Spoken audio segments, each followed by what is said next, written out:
And again, we have just witnessed the Democrat Party that is not democratic at all. Everything they have claimed to be, they are not. You know, they have claimed that we, the Republican Party, and Donald Trump and conservatives are an existential threat to democracy. But when you have 14 million voters, over 14 million voters that vote for Joe Biden in a primary, and then you set Joe Biden up, they set Joe Biden up. That debate, I'm telling, I mean, obviously, we all heard the arguments that were out there, right? But having that debate so early is just that's just uncanny. That simply does not happen. Usually debates happen, I believe it's September, if I'm not mistaken, maybe late August. I can't recall, but much later in the voting season, right before people start voting in early elections and all of that kind of good stuff. But I think Joe Biden was duped into the debate. He wanted to be Joe Biden. Oh, he's macho, he's machismo.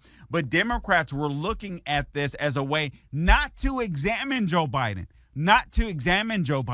but as a way for their voters to see how bad Joe Biden really was, because the polling was looking bad, guys, before the debates. Remember that.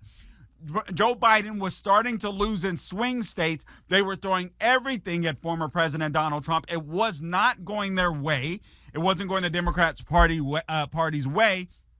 And they realized, oh, my goodness, we know this guy stinks. His policies stink because we believe in his policies, right? So his policies stink. He's not doing any better. We're throwing the kitchen sink at Donald Trump. This stuff is starting to backfire on us. We're going to need somebody else to turn the page and energize the base. What do we do? Well, we go to Biden and say, listen, man, Trump is, he's really pulling ahead. You know, get that Irish blood in Joe Biden flowing. And so that Joe Biden wants to go out and try, Joe Biden being the tough guy that he is. Oh, I can beat Trump in a debate. And they're like, oh, okay, let's set it up, boss. And they set it up. But that was a setup for failure. That wasn't to see whether or not they should go forward with Biden. They had already made up their minds. That was to set him up so that Democrats could see how bad he was, because they had known it for a couple of years. But now they wanted their voters to see it because they were now afraid of losing their jobs. You get it? Man, these people are absolutely disgusting. Hat tip, New York Post. Thank you, Zach. Top Dems threatened to forcibly remove Biden from office unless he resigned, set him up to fail at the Trump debate. This according to inside sources. So operatives at the various highest levels of the Democratic Party, and we shouldn't call it that, right? They're not Democratic by any stretch of the imagination, of the Democrat Party, threatened Joe Biden with forcibly removing him from office unless he stepped down, according to sources that told the Post. The well-orchestrated, quote, palace coup, quote unquote, to stop the faltering president seeking re-election has been in place for weeks. But stubborn Biden fought against it every step of the way, according to the sources. Part of the elaborate strategy to remove Biden from the race, as he announced in a shock letter posted on X on Sunday, was allowing him to debate Republican candidate Donald Trump last month on live TV in Atlanta. Oh, and we'll get to this. Where's Biden? Where's Biden? I don't need a presser with VP Harris trying to, pump up Joe Biden as if he was some great historical figure. Well, he was a disastrous historical figure. And I hope that he's lucid enough to understand just how much damage he's done to the country. But I don't know. No one knows. No one knows where Joe Biden is. It's like, where's Waldo? It's insane. The X post wasn't even on the official presidential, site or page. It's insane.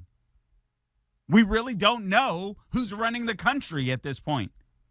Well, I contend that it's always been a bit of an administrative state, and I suspect that it would be that way under a Kamala Harris. But I will also say this, that I am increasingly convinced, there's been a lot of conservatives calling for the 25th Amendment It's not going to happen. That is the leverage the Democrat Party used against Joe Biden. I'll get to that in just a second. But that's the leverage they used against the Irishman to fight against his stubbornness. Hey, Joe, if you don't give this up, what we're going to do is finally invoke the 25th Amendment.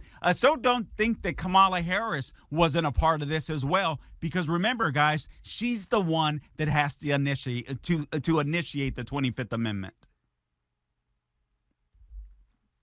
The article goes on.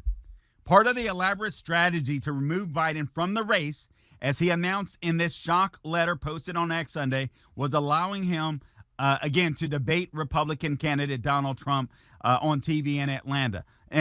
During the car crash 90-minute debate, Biden appeared confused, slack-jawed, and at one point he froze up. We all remember that, with his shocking performance turning the tide against him. The debate was a setup to convince Democrats that he couldn't run for president. They set him up.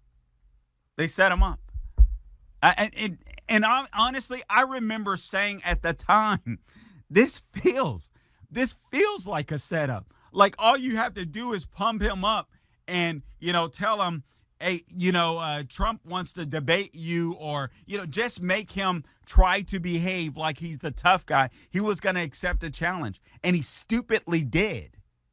His pride got in the way. And that debate was virtually or just about the end of his campaign. The column goes on. As calls for him to bow mounted, Biden insisted he would continue, but party bigwigs threatened to invoke the 25th Amendment. So this has been in play ever since last week. So Joe Biden catching COVID, allegedly. I have no clue. Maybe it's true, maybe it's not. But anyway, I would like to know that he's safe. I would like to know where he is. I would like to see him actually issue a statement to the American voters. I believe the American people, whether you like him or not, he owes all of the American people that much. So hopefully he will do that. But the left wasn't going to invoke the 25th Amendment. They didn't want to be caught, you know what I mean, knowing or Republicans challenging them. And I think that's why Republicans are saying, hey, invoke the 25th Amendment, because they want to bring all this stuff to the light. I'm just not sure how that will play out. And at first I was like, yeah, invoke it. But the more I think about it, I heard someone say, and this was a Republican congressman, I believe, hey, if she were to get in, I'm not worried about her running on this issue of incumbency. I've heard Trey Gowdians. I'm not worried about that because, frankly, I think in a very short period of time, she will be a very huge disaster. What I am worried about is any executive orders that she would put in play were she to become the president if Joe Biden dropped out. And I realize America is unsafe, but guys, I hate to tell you, America is unsafe as long as Democrats are in charge, as long as Joe Biden is in office, as long as Kamala Harris is in office, or any other one of these left-wing radicals they want to eventually make president. We're just not in a safe place, but we're better off with him staying where he is, Joe Biden, if he's alive, assuming he's alive.